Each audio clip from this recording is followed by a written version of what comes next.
En este vídeo voy a hablar sobre el proceso de libertad constituyente que seguiría a la ruptura, digamos, mediante la abstención activa mayoritaria que he tratado en el vídeo anterior. Este proceso de libertad constituyente sería un paso previo necesario para la fundación de un nuevo sistema político. Rubén critica la transición precisamente porque no supuso una ruptura sino una transición, es decir, un paso de la ley a la ley. Es decir, aparte de que no proporcionó las estructuras o los mecanismos necesarios para lo que él entiende que es una democracia, que es el sistema de representación por distrito uninominal y la separación de poderes que he tratado en vídeos anteriores, la critica porque fue un paso de la ley a la ley, es decir, que fundó el nuevo sistema político sobre las bases del sistema político anterior, y por eso mismo no puede considerarse un sistema político nuevo. Por el contrario, la propuesta de Gisbert, sí supondría la fundación de un sistema político desde cero, y si yo lo entiendo bien, el modelo a seguir sería la Revolución Americana, la fundación del sistema político americano mediante una revolución y una creación desde cero. Pues bien, las tesis que voy a defender en este vídeo son las siguientes. Primera tesis, que no es posible esa construcción ex novo de la que está hablando Rubén, es decir, una creación desde cero. Aunque la Revolución Americana efectivamente fue una revolución, la construcción política que se llevó a cabo en ese momento y en ese lugar se hizo sobre las bases y las instituciones del sistema político anterior. Segundo, que un proceso de libertad constituyente como en el que se dio en Estados Unidos y como el que pretende Rubén, solo puede darse desde abajo hasta arriba, de abajo arriba, es decir, construyendo sujetos políticos cercanos a la gente, de tamaño pequeño, que vayan progresivamente federándose hasta crear un Estado federal o primero una confederación, mejor dicho. O dicho de otra manera, que el Estado, la forma de Estado federal, no es una contingencia histórica de los Estados Unidos, sino que el proceso, la revolución que se dio allí y el proceso de libertad constituyente que se dio allí solamente se pudo dar bajo las premisas de llegar a ser un Estado federal o una confederación primero. Y tercero, que además de esto, el federalismo en la forma de Estado federal en Estados Unidos es otro mecanismo de separación de poderes y contrapeso institucional. Es decir, que el Estado federal, aunque no apareciese en Montesquieu, cuando él habla de la separación de poderes, es la principal innovación teórica y práctica de los padres fundadores de los Estados Unidos. Ahora bien, esta forma de organizar la forma de gobierno en la formal democracia no tiene una única manera de estructurar el Estado. Puede haber una república constitucional, que es lo que yo defiendo, donde no hay rey y donde es el presidente el que tiene el máximo poder ejecutivo y la asamblea la que tiene el máximo poder legislativo y máximo representante de la nación, o puede haber, por ejemplo, una monarquía presidencialista, que es lo que defendía Don Juan, el padre de Juan Carlos. Es decir, para poder llegar ahí, lo que se necesita previamente es un periodo de libertad constituyente, que es lo que no ha habido jamás en España. Un proceso de libertad constituyente es un proceso en el cual hay un gobierno en funciones que se encarga de que todo siga funcionando y durante un año o dos se promulga una serie de leyes que garantizan una libertad de prensa como no la ha conocido jamás ningún país, una libertad de expresión como no la ha conocido jamás ningún país, y se da voz a todas las personas que propongan, digamos, un modelo institucional. Pues los monárquicos un tipo de monarquía, los republicanos un tipo de república, etcétera, etcétera, etcétera. Y posteriormente se convoca un referéndum para que los ciudadanos puedan elegir qué forma de Estado quieren. Una vez los ciudadanos han elegido ese modelo de Estado, que cabe de decir evidentemente que en ese periodo de libertad constituyente las dos ideas que siempre iban a cobrar más fuerza son la república constitucional y la monarquía presidencialista, por sus características formaldemócratas de garantizar que el poder no se pueda abusar de él ni haya corrupción, y porque hay representación de los electores en ambos casos, pues una vez se elige ese modelo de Estado, ya se convocan unas cortes constituyentes, es decir, se hacen unas elecciones, pero unas elecciones para elegir representantes que hagan la Constitución. única y exclusivamente con esa función. ¿Por qué digo esto? Pues porque la Constitución de 1978, que fue promulgada en secreto, realizada por unas cortes franquistas, elegidas con una ley de Franco. Y esto, evidentemente, es, pues como dijo Torcuato Fernández Miranda, de la ley a la ley. Es llevar el régimen franquista a la oligarquía que tenemos hoy en día, haciendo una lavada de cara. Prácticamente eso. Si las cortes franquistas son las que promulgan una constitución, esa constitución evidentemente va a tener un tinte franquista. Bueno, como os he dicho, en ese periodo de libertad constituyente, cuando los ciudadanos eligen qué forma de Estado quieren, es cuando se convoca unas elecciones a cortes constituyentes. Y los representantes que resultan elegidos son los encargados de hacer una constitución, que luego también tiene que ser refrendada y aprobada por el pueblo. Y esa constitución es la que tiene que garantizar que esa estructura formal de la democracia es donde tienen que ir las reglas de juego.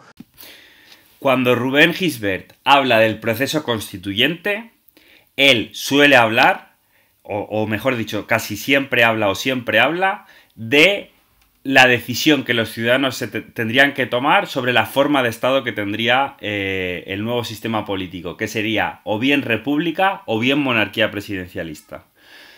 Vale, esta decisión no presenta prácticamente ningún tipo de problema porque es una decisión dicotómica y que se podría realizar mediante un referéndum al uso.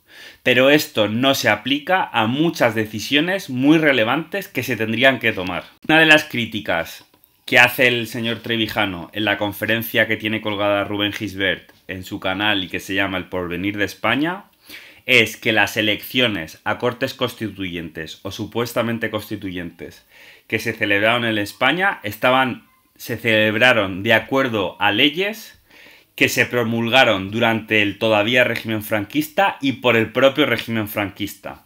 En concreto fue el Real Decreto Ley 20.1977 de 18 de marzo. Por esto mismo, el señor García Trevijano considera que eso fue un truco de trileros porque hizo pasar el poder constituido ya, es decir, el poder franquista, como si fuese poder constituyente.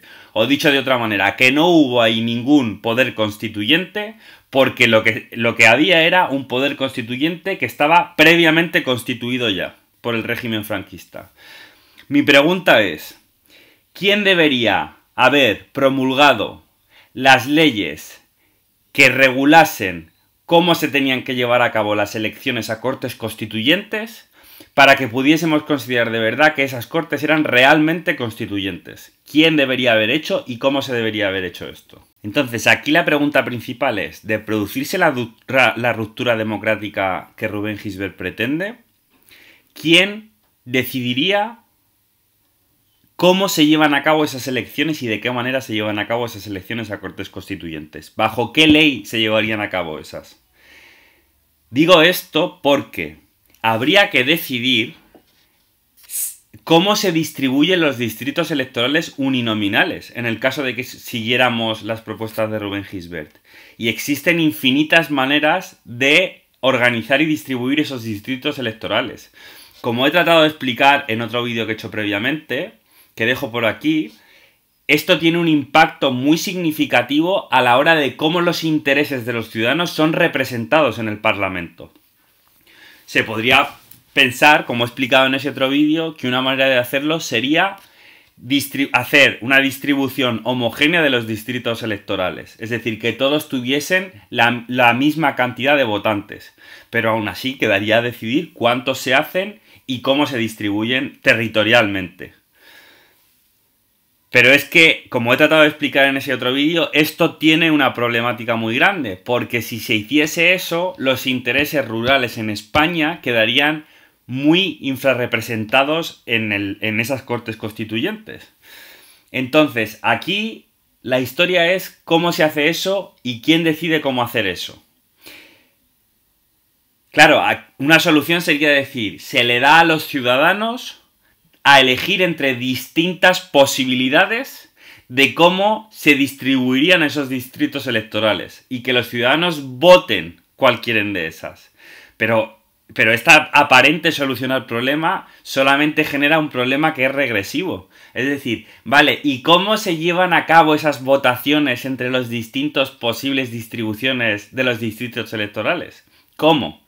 ¿Cómo se agregan esas preferencias? ¿Se agregan por mayoría de doble vuelta? ¿Se agregan por regla de Borda? Hay una infinidad de maneras de agregar los intereses individuales, como nos explicó o como demostró el economista Kenneth Arrow hace ya bastantes años. Existen infinitas maneras casi de agregar las preferencias individuales. Entonces, ¿quién decide cómo se llevan a cabo ese tipo de elecciones? ¿Quién lo decide? ¿Cómo se decide eso? Esa es mi pregunta. Es decir, parece ser que es imposible que aparezca de la nada un poder constituyente, si no hay previamente un poder constituido de alguna manera. Pues bien, la primera alternativa para solucionar este problema es bien conocida y la he tratado en mi primer vídeo, que es que las elecciones a Cortes Constituyentes se celebren por un sistema de representación proporcional en circunscripción única. Es decir, que esto fue lo que terminó pasando en la Revolución Francesa. El problema de la Revolución Francesa fue que, como quiso hacer una ruptura tan radical con las instituciones preexistentes, la única manera que tuvo de llevar a cabo eso, o mejor dicho, esa decisión le empujó a que la única manera fuese que hubiese una cámara donde todos los representantes representasen los intereses del conjunto total independientemente de quién los había elegido. Esta fue la alternativa. Entonces, sin tener la posibilidad, como no existe una forma pura de representar los intereses individuales, la alternativa es esta. Es decir, la generación de naciones políticas a partir de generaciones de naciones culturales preexistentes en Europa fue una necesidad derivada precisamente de esto, de que para romper con las instituciones preexistentes y generar un poder constituyente de la nada, la única opción era por circunscripción única en todo el territorio nacional. Pero claro, esto contradice totalmente lo que Rubén Gisbert quiere, porque él habla siempre de homogeneidad entre medios y fines. Es decir, si el fin es tener la democracia verdadera, que es por distrito uninominal, no puedes utilizar como medio esto, que en realidad sería otra partitocracia o otra oligarquía de partidos. La otra opción, siguiendo esto, sería que una persona, como pasó en Francia con De Gaulle, tomase este tipo de decisiones. Pero eso, otra vez, no se corresponde con la homogeneidad entre medios y fines, porque no es muy democrático. Entonces, aquí tenemos un problema. Bien, la respuesta que podría dar Rubén Gisbert a esto, y que seguramente daría, es que sí que existe una alternativa. Y esa alternativa la vemos precisamente en Estados Unidos. En Estados Unidos no pasó esto, y la prueba es que el resultado no ha sido este. Es decir, que sí tienen un sistema electoral por circunscripción única. Y este no fue el proceso histórico de Estados Unidos. Lo importante es ver cuál fue realmente el proceso histórico de Estados Unidos durante la Revolución y durante ese proceso constituyente. Lo que pasó en Estados Unidos fue, lo primero, que los ciudadanos aprovecharon las instituciones preexistentes, es decir, las instituciones que venían del sistema político anterior como colonia, precisamente para debatir estos asuntos y decidir estos asuntos desde el nivel local. Es decir, aprovecharon las instituciones políticas preexistentes de la colonia a nivel local, lo que en Estados Unidos se llaman los townships y las municipalities. Ni siquiera en la Revolución Americana el nuevo sistema surgió de un poder constituyente de la nada. Es decir, nada nace de la nada. A partir de ahí, el proceso constituyente, si lo queremos llamar así, se desarrolló de abajo arriba. Esto no quiere decir que se hiciese por el pueblo en lugar de por las élites, como se dice ahora. Lo que quiero decir con esto es que se desarrolló desde ámbitos territoriales más pequeños y más cercanos a la ciudadanía hacia ámbitos territoriales más amplios. ¿Cómo fue esto? Precisamente se utilizaron esas instituciones previamente constituidas a nivel local para que los ciudadanos fuesen presencialmente al modo de Atenas a debatir y discutir estos asuntos y, sobre todo, a que eligiesen a los delegados, a sus representantes, que iban a mandar a instancias superiores para constituir sujetos políticos superiores. Es decir, una vez que a nivel local tenían a sus delegados y tenían sus propios mecanismos de decisión, entonces mandaban delegados al ámbito estatal para que esos delegados pudieran discutir y debatir entre ellos cómo se iban a constituir como Estado, es decir, para que escribiesen la constitución de cada uno de los estados, que implica los mecanismos mediante los que funcionan internamente y los mecanismos mediante los que eligen representación política para que hablen su nombre. Una vez constituidos estos distintos sujetos políticos de forma independiente, que son cada uno de los estados, entonces se mandaban delegados a una instancia todavía superior para iniciar un proceso de confederación de todos esos sujetos políticos. Y es entonces, una vez confederados todos los estados, cuando ya existe un sujeto político que es Estados Unidos, y lo más importante, cuando ese sujeto político ha decidido cuáles son los mecanismos mediante los que funciona y mediante los que los intereses de la gente son representados, que entonces la Confederación de Estados Unidos puede internamente reconvertirse a un Estado federal. ¿Qué quiero decir con esto? A veces Rubén Gisbert insinúa o dice directamente que los padres fundadores reconocieron que se habían equivocado generando una confederación y rectificaron ese error mediante la creación de un Estado federal. Lo que yo estoy sosteniendo aquí es que eso es falso. Y es falso independientemente de lo que pensasen los padres fundadores. Porque sin ese proceso confederal nunca hubiesen llegado a poder constituirse como un sujeto político mediante este proceso constituyente democrático, de manera que, llegado ese momento, pudiesen reconvertirse internamente a un Estado federal. Y no hubiesen podido hacerlo, no hubiesen podido constituirse como sujeto político unitario, precisamente porque no existía para ellos la posibilidad que existía para los países de Europa.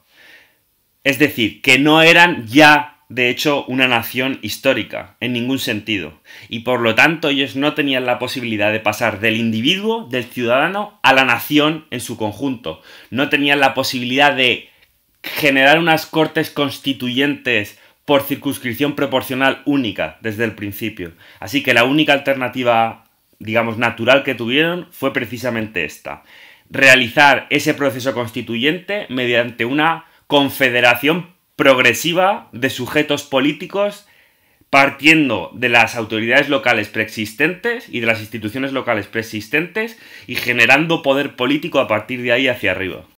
En resumen, solo existen dos maneras, dos tipos ideales de generar un proceso constituyente desde cero. La primera, que es el caso europeo o el caso francés, mediante la representación proporcional por circunscripción única, donde todos y cada uno de los representantes representan el interés de toda la nación en su conjunto, independientemente de quién los vote. Y en este caso, el poder no se constituye desde cero, sino que existe un sujeto político previamente constituido, que es la nación, y que se constituye por un proceso histórico. La segunda opción, mediante un proceso de confederación que vaya generando el poder político y las instituciones políticas desde el nivel territorial local más cercano al ciudadano hacia el nivel territorial más alejado del ciudadano, que sería el Estado federal. Mediante este proceso, lo que se irían es constituyendo progresivamente sujetos políticos mediante la deliberación, que generarían sus propios mecanismos de decisión y utilizarían esos mecanismos de decisión para mandar delegados a las instancias superiores y poder ir construyendo así sujetos políticos mayores con, digamos, normas conjuntas. Estas son las dos opciones posibles. Una que se corresponde con Estados Unidos y otra que se corresponde más con Europa y con Francia.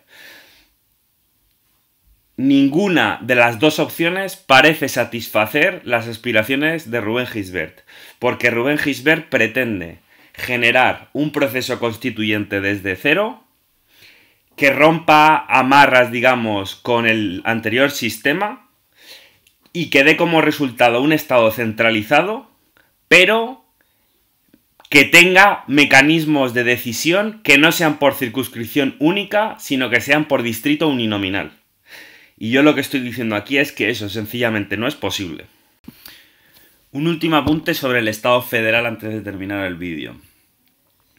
El Estado federal, la forma de Estado de Estados Unidos, aparte de lo que he tratado de explicar como medio para llevar a cabo ese proceso de libertad constituyente, debería jugar un papel todavía mayor en la teoría y las ideas de Gisbert. Porque una vez llevado a cabo la confederación, Estados Unidos podría haber decidido, una vez que ya tenía los mecanismos establecidos para tomar decisiones conjuntamente, podría haber decidido reinventarse y convertirse en un Estado central. Es decir, los padres fundadores podían perfectamente haber hecho eso. Pero decidieron deliberadamente no hacerlo. Y decidieron deliberadamente no hacerlo porque entendieron que el Estado federal constituía en sí mismo, el hecho de constituirse como Estado federal, era en sí mismo un mecanismo de contrapeso institucional, es decir, de separación de poderes. La principal aportación teórica y novedosa de los padres fundadores de Estados Unidos no es la separación horizontal entre poderes, es decir, entre el poder legislativo, ejecutivo y judicial. Eso ya estaba en Montesquieu y además se había puesto en práctica de alguna manera en la República Romana.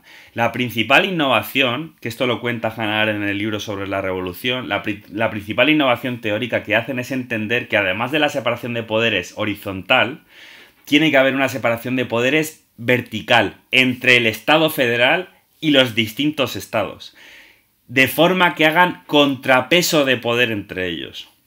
Así que no entiendo muy bien por qué Gisbert querría o promueve que España se convierta en un Estado federal cuando, repito, la forma de Estado federal no es solamente una contingencia histórica de Estados Unidos, sino que es una forma necesaria de llevar a cabo el proceso de libertad constituyente que él pretende y, además, es una forma que los padres fundadores entendieron que permitía la separación de poderes entendida como contrapeso entre los poderes. Es decir, que todo el poder no lo tuviese el Estado federal de todo el territorio, sino que se distribuyese y se hiciesen contrapeso institucional entre ellos.